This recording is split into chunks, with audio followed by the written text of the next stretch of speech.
la amable invitación para participar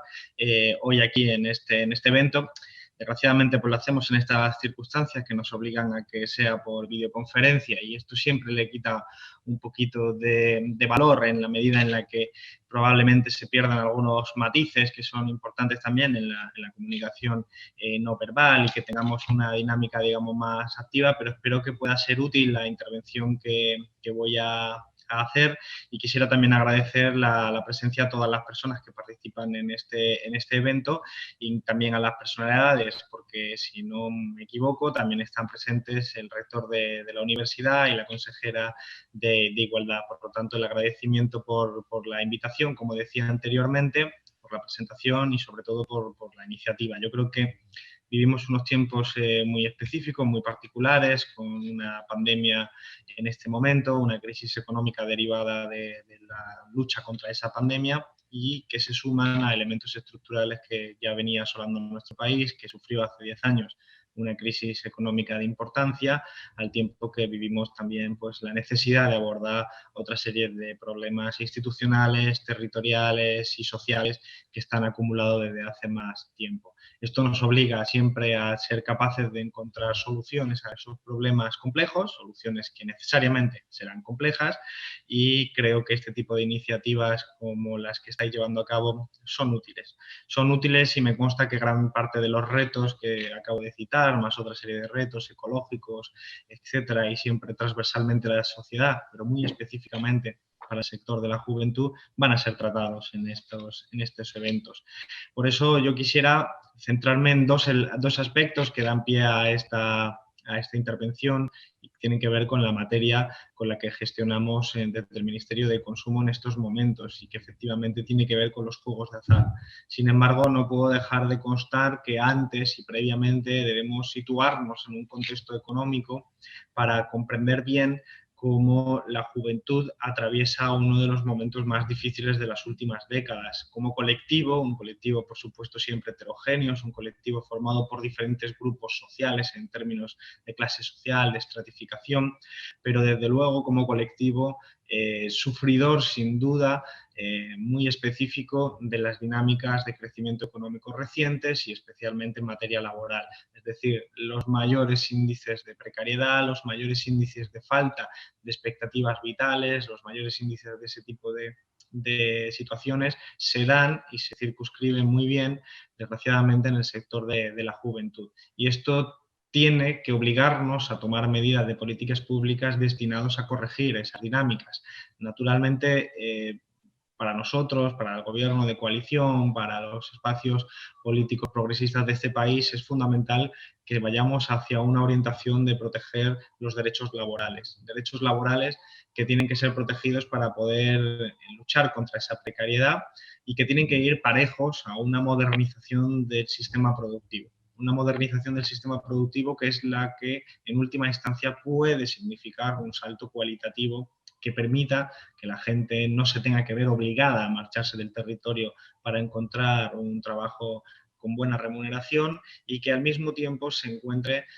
ante una modernización que permita una mayor capacidad tecnológica en el sistema productivo, que permita una mayor estabilidad en tiempos de inestabilidad, como puede ser, por ejemplo, un shock externo como una pandemia, y por lo tanto esto significa una apuesta por la reindustrialización. En este momento, el Gobierno de España estamos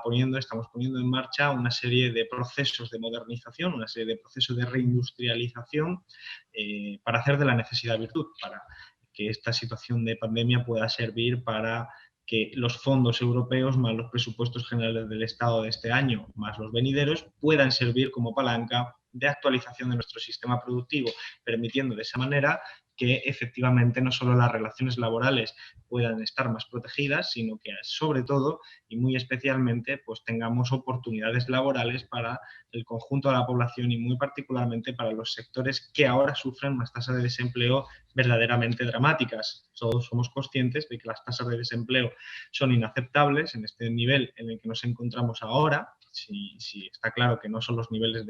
del 2013, pero siguen siendo inaceptables, y especialmente en sectores como el de la juventud, el de las personas de menores de 25 años, que en lugares como de mi procedencia, como es Andalucía o en Extremadura, pues prácticamente alcanzan el 50% la tasa de desempleo para menores de 25 años. Lo que quiere decir que 1 de cada 2 personas jóvenes menores de 25 años que quiere trabajar no puede hacerlo. Y esto tiene que ver con la absorción del tejido productivo. En ese contexto es donde debemos situar, en mi opinión, todo lo que tiene que ver con las dinámicas de ocio y con determinadas problemáticas como las que nosotros desde el Ministerio tratamos de abordar. El Ministerio de Consumo tiene, como saben ustedes, entre sus competencias la gestión de los juegos de azar y de las apuestas, y esto ha sido unos fenómenos, especialmente el ámbito de las apuestas, que se han disparado en los últimos años. Ha sido un mercado creciente, tanto en términos de publicidad como en términos sustantivos del propio negocio en sí mismo.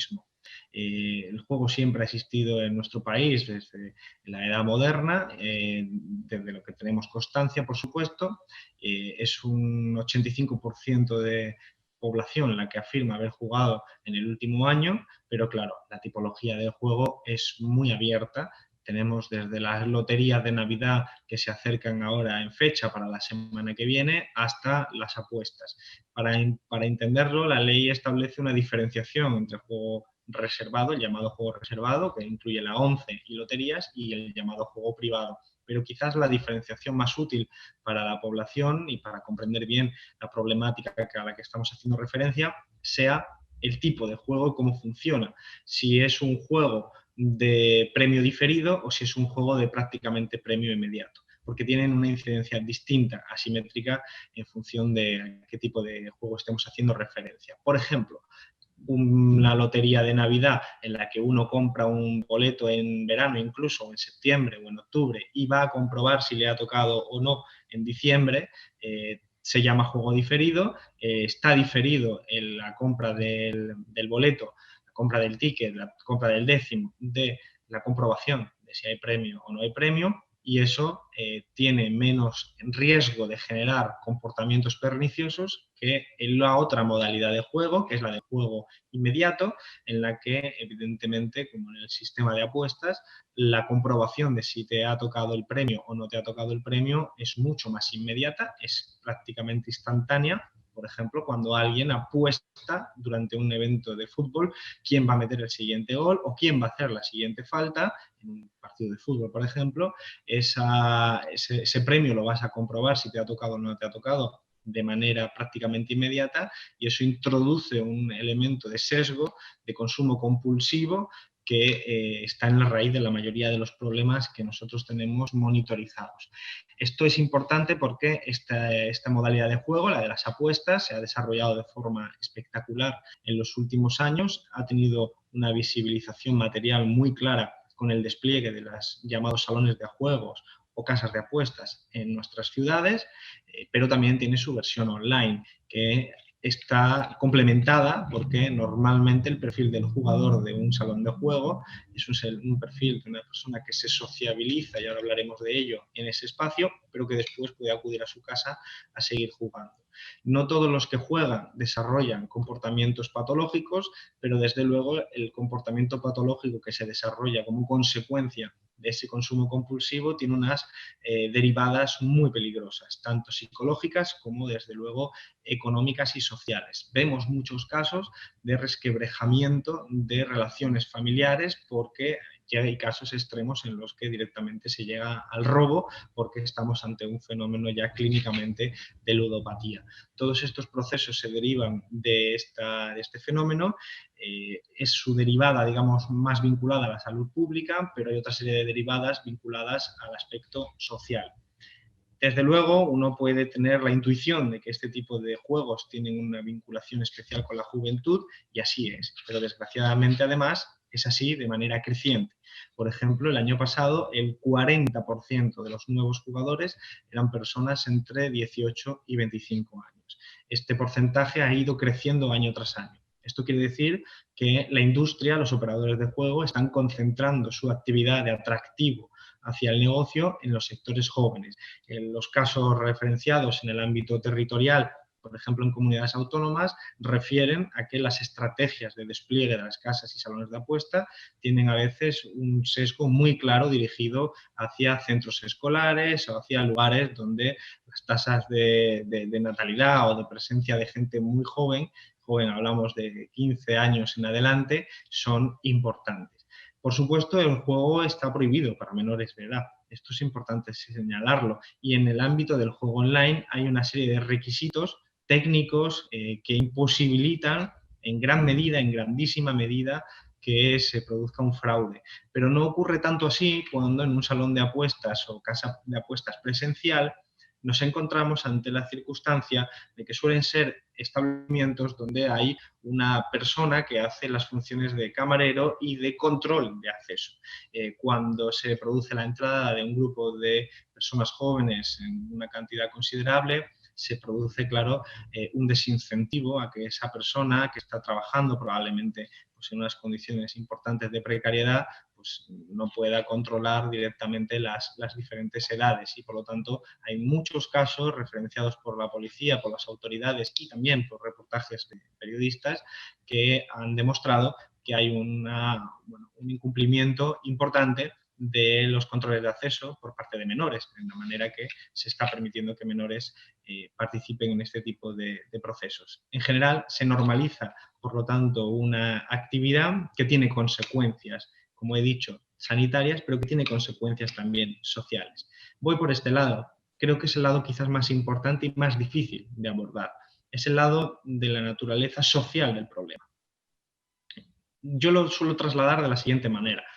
El problema de la extensión de las casas de apuestas no es solo tanto un problema de libertad individual, por plantearlo de esa manera, sino un problema de incentivos. Es un problema de incentivos porque los que diseñan las ciudades, y aquí entran todas las administraciones públicas, diseñan las ciudades de tal manera que al final el resultado, independientemente de la voluntad original, el resultado es que tenemos nuestras ciudades absolutamente abarrotadas, especialmente en los barrios populares, de salones de apuestas, de casas de apuestas y por lo tanto la señal, el incentivo que se está mandando a la gente joven es que el modelo de ocio que se incita por parte de la administración pública a la hora de diseñar esas ciudades es precisamente las apuestas. Esto es algo que yo creo que tiene una importancia central, porque depende de cómo diseñes tu ciudad, mandas unas señales u otras en términos de ocio. No es lo mismo, por lo tanto, tener una ciudad diseñada con espacios deportivos, con zonas verdes, a las que estás invitando a que la gente joven se pueda socializar en esos espacios, a que pueda desarrollar su propia personalidad, como le parezca oportuno, pero en ese espacio y en ese espacio público, que dejar que finalmente sea la iniciativa privada de estos negocios extraordinarios los que hacen que al final nuestras calles se llenen de salones de ocio y se convierta prácticamente en un lugar de reencuentro, de unión entre la gente joven, que se socializa, por lo tanto, como se socializaría en un espacio verde, pero con una serie de sesgos y de incentivos que normalizan este tipo de consumo que puede ser compulsivo y que puede tener unas consecuencias muy perniciosas en términos de salud. Y este modelo social, naturalmente, es una cuestión de urbanismo, es una cuestión de planteamiento de hacia dónde vamos, que tienen que hacer todas las administraciones públicas y que tiene e incorpora elementos de pedagogía, de información, de sensibilización, pero incorpora también, naturalmente, de diseño de las ciudades. Es central porque de aquí nace todo lo demás. De aquí nace todo lo demás, por ejemplo, cuando nosotros desde el Ministerio abordamos la problemática de la publicidad. La publicidad es un vector de transmisión muy claro por el que entran nuevos jugadores al sector de las apuestas, dado que es un sector que ha crecido mucho, el de la publicidad, de los medios de comunicación y de los equipos de fútbol en los últimos 5 años. En los últimos 5 años se ha disparado hasta que ahora mismo, hasta que ha sido prohibido por este gobierno y por este ministerio, 300 millones de euros eran los que se dedicaban aproximadamente de manera anual a las inversiones en publicidad. inversiones que hacían los operadores de juego, tanto por la vía de los equipos de fútbol y otros eventos deportivos, por ejemplo, las camisetas deportivas, por lo tanto, personas de reconocido conocimiento público, de personas de referencia social, ídolos en algunos casos de la gente más joven, llevaba en su indumentaria una serie de marcas que trasladan un mensaje, el mensaje de que las apuestas es parte de un proceso normal, de actividad. Y cuando estás viendo un evento deportivo, pues naturalmente recibes el mismo mensaje. Estudios en otros países han demostrado que incluso los menores de edad tienen una gran capacidad para reconocer las marcas y considerarlas marcas de aspectos normales de la vida exentos de peligro, porque se ha subestimado claramente desde el punto de vista político y social los efectos perniciosos que tiene este tipo de actividad y sobre todo también se induce a error sobre las probabilidades de éxito de la operación en sí. Por supuesto, los operadores de juego son los primeros que trasladan un mensaje equívoco sobre las reales probabilidades de acierto ante este tipo de juegos de azar. Por esa misma razón, la incidencia de los juegos de azar y particularmente las apuestas es mayor en los barrios populares y en los barrios de clase trabajadora. Lo vinculo con lo primero que decía. Evidentemente, la situación de los jóvenes es una situación de amplia alarma, de amplio peligro, por un incremento enorme de los últimos años del desempleo sobre una base estructuralmente alta, de una importante precariedad, de dificultades para la emancipación en la forma de alquiler, en la forma de acceso a la vivienda y de dificultades para encontrar un trabajo y, por lo tanto, un horizonte vital. Es muy difícil en esas condiciones formar un proyecto de vida y formar una familia. En esas circunstancias, en esa subjetividad sobre la base de condiciones materiales objetivas, es donde se toma la decisión, en ocasiones, de que quizás la apuesta por unos cuantos clics de ratón, unos cuantos movimientos sobre el móvil, puede resolver esos problemas tan profundos. Por eso, la tendencia al crecimiento se produce tanto en los barrios trabajadores y en los barrios populares, donde es mucho más frecuente ver este tipo de comportamientos. Ese vínculo, naturalmente, se refuerza a través de la publicidad. La publicidad, como decía anteriormente, ha permitido que haya nuevos jugadores, atrae con mensajes absolutamente perversos al mercado a gente que puede estar pasándolo muy mal y que ve ahí una especie de última oportunidad para resolver su situación vital. Y es que hasta hace muy poquito tiempo, hasta el mes pasado, existía en nuestro país la ley de la selva en el ámbito de la publicidad. Es decir, cualquier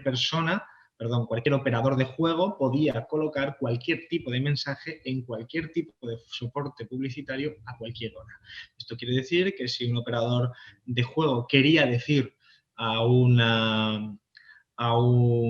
público, a una persona joven a la que se dirigía, si apuestas puedes ser millonario, si apuestas jugadores al sector. Y como decía antes, los nuevos jugadores son fundamentalmente jóvenes que se incorporan a ese negocio en su correlación con el tipo de eventos deportivos al que están acostumbrados a jugar. La normalización, por lo tanto, en esas edades es una normalización que prosigue en la vida adulta y que se puede desarrollar de manera enormemente problemática. Los casos más extremos de ludopatía no son casos, desgraciadamente, aislados de todo este fenómeno. Por hacernos una idea, en España existe un registro de autoprohibidos, es un registro donde la persona que entiende que le pide a la administración pública que por favor le impida jugar, porque no se nota con fuerza suficiente como para evitarlo por sí misma y por lo tanto exige a la administración pública que la incorpore en un listado que es de obligatorio cumplimiento de manera tal que los operadores de juego no te pueden dejar entrar si apareces en ese listado es superior a las 55.000 personas en nuestro país. Estamos hablando de un porcentaje de gente que reconoce que tiene un problema y que además quiere tomar cartas en el asunto de la manera que acabo de describir. Pero la problemática es mucho más amplia y sobre todo es mucho más peligrosa, tal y como ponen de relieve los diferentes estudios y también las asociaciones diferentes en el ámbito de exjugadores o de jugadores rehabilitados que reconocieron en su momento que tenían un problema y que ya lo han superado. Por lo tanto, cuando nosotros hemos prohibido la publicidad, es un evento, yo creo que histórico, por decirlo de manera clara, porque no había nada antes y por lo tanto es la primera vez que se produce así y nos vamos a la vanguardia de la regulación en publicidad en este caso. Cortamos, por lo tanto, un canal de acceso por el que la gente normalizaba la entrada a este negocio, pero queda por el camino muchísimo que hacer porque, evidentemente, las casas de apuestas, los salones de juego presenciales, tienen que ver con una problemática social que es la que describía anteriormente, tienen que ver con el modelo de ocio. Por eso el Ministerio de Consumo, además de la regulación sobre publicidad, estamos comprometidos con la regulación de, primero, lo que llamamos el juego seguro, es decir, la publicidad cerraba la vía a nuevos jugadores o la mitigaba hacia nuevos jugadores, pero ya hay un conjunto de jugadores que están ahí y que por lo tanto hay que explicarles bien cuáles son los riesgos reales asociados a esta actividad, hay que explicarles bien cuáles son las consecuencias y hay que explicarles bien para que tomen las decisiones de manera oportuna. Junto con ello, políticas públicas en otros ámbitos, como es el ámbito de las comunidades autónomas o el ámbito de los municipios, destinadas a cambiar ese sistema de incentivos, es decir, destinadas a que el modelo de ocio de las personas jóvenes se dirija en otra dirección y, por supuesto, erradicar de raíz las condiciones materiales de vida, de precariedad, que dan lugar a esas falsas esperanzas que se generan, pero que son racionales en el ámbito del juego presencial o del juego online, como la esperanza de recuperar y mejorar las condiciones de vida. Creo que estamos ante una problemática que ha generado una alarma social muy importante en los últimos años y sí que está justificada esa alarma social. Cualquiera lo ve en nuestros barrios, cualquiera lo ve en nuestros vecindarios y ve que necesitamos tener una respuesta. No es solo el elemento visible, no es solo los salones de juego, las casas de apuestas, es un elemento también invisible, online, que es el que se produce a través del móvil, pero ambos elementos están interrelacionados. Es decir, como decía al principio, el jugador de la casa de apuestas que juega con su pandilla pues casi todos los días o los fines de semana, también es probable que juegue por las tardes o por las noches cuando está solo en casa. Todo ese proceso de ocio y de entender la apuesta como un ocio normaliza un tipo de consumo compulsivo. Y para terminar, decir que estos fenómenos se producen también a veces de manera mucho más imperceptible en otros marcos que también estamos regulando desde el Ministerio de Consumo. Es el marco de determinados videojuegos, las conocidas como lot boxes o cajas de recompensa, son una especie de tragaperras, son una especie de modalidades de tragaperras que están dentro de algunos videojuegos, videojuegos deportivos, videojuegos de rol, que se compran por parte de los padres, incluso a menores de edad, no solo a gente joven, sino a menores de edad, y que suelen tener un etiquetado que lo permite, es decir, que no es un etiquetado que prohíba la venta a menores de edad, pero que dentro de la modalidad convencional de ese juego incorpora una especie de tragaperra para mejorar habilidades, características, elementos y componentes de la acción del juego por la vía del azar. Es decir, yo quiero no tener que tirarme 60 horas jugando a este videojuego, así que lo que hago es me voy a esa modalidad dentro del videojuego, pago determinada cantidad, 5 euros, 10 euros, 15 euros, y el azar va a determinar si mi personaje va a tener mejores armaduras, mejores espadas, si es un juego de rol, o mejores jugadores para mi equipo, si es un juego de fútbol, etc. El azar es el que va a decidir finalmente, como una tragaperra, si te toca mejor o peor característica, mejor o peor premio, y esto normaliza entre los menores de edad un tipo de consumo que es un consumo compulsivo, porque cualquiera puede comprobar que es como una tragaperra. Quiero tener mejores jugadores en mi equipo de fútbol, pago 5 euros. Tengo suerte y me ha tocado uno bueno, pero puedo tener mala suerte y me ha tocado uno malo. He hecho otros 5 euros y otros 5 euros y otros 5 euros. Y al final se normaliza un consumo compulsivo que se da en ausencia de información suficiente para las familias, porque se puede dar en menores de edad. Por lo tanto, esto es un elemento problemático que ya ha llevado a una regulación intensiva en algunos países. En el caso de Bélgica esto está prohibido, en el caso de otros países está estrictamente regulado y en España, pues desgraciadamente, no había hecho nada hasta ahora y es propósito del Ministerio de Consumo pues poder cumplimentarlo. Son vectores que afectan a la juventud de una manera clara, pero que, insisto, aunque puedan parecer muy específicos, tienen que ver con algo más general que seguro que tratáis en general en el resto de intervenciones, que es el ocio, el modelo de ocio, el modelo de condiciones materiales de vida, cómo se entrecruza la necesidad con un determinado tipo de ocio que nos promete la solución de nuestros problemas de esa necesidad bajo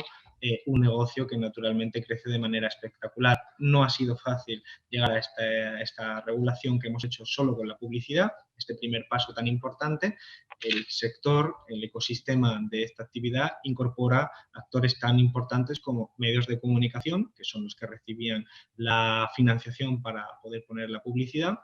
operadores de juegos, suelen ser multinacionales y suelen ser grandes empresas con gran poder, y también equipos de fútbol, que como todos saben también manejan grandes cifras de negocio. Esos tres actores no estaban de acuerdo con nuestra regulación, pero finalmente nosotros teníamos un acuerdo de gobierno, un compromiso político, social que hemos cumplido y tendremos que seguir porque lo que queda todavía es mucho. Muchísimas gracias, quedo a disposición de preguntas si las hubiera. Gracias.